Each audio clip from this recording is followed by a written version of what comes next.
Good day, madam. I'm Maylin Batoto. I'm 40 years old. I have one child. He's 14 years old. I'm a Christian. I'm a single mother. I high school graduate. Then I worked before in Saudi Arabia almost 4 years. First is 2017 to 2019. Then 2021 to 2023.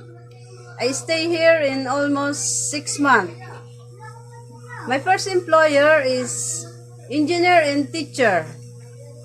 They have 7 years old and 9 years old children.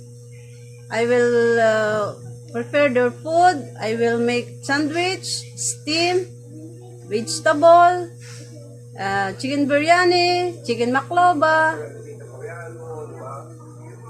and I will clean the room, 3 rooms, and I'll take care of her cat because they have one cat in her room. Then I will iron, clean all house when they go all in the school and to work.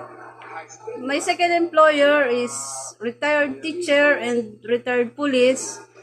They have three grandchild in her house.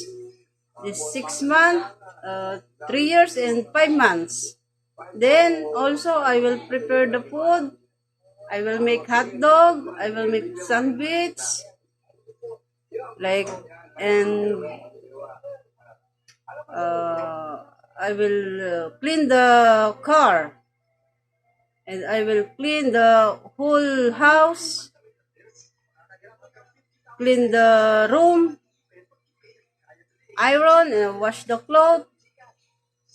It's all, madam. I will do my very, very best in my all employers. Then I have finished contract all. Thank you.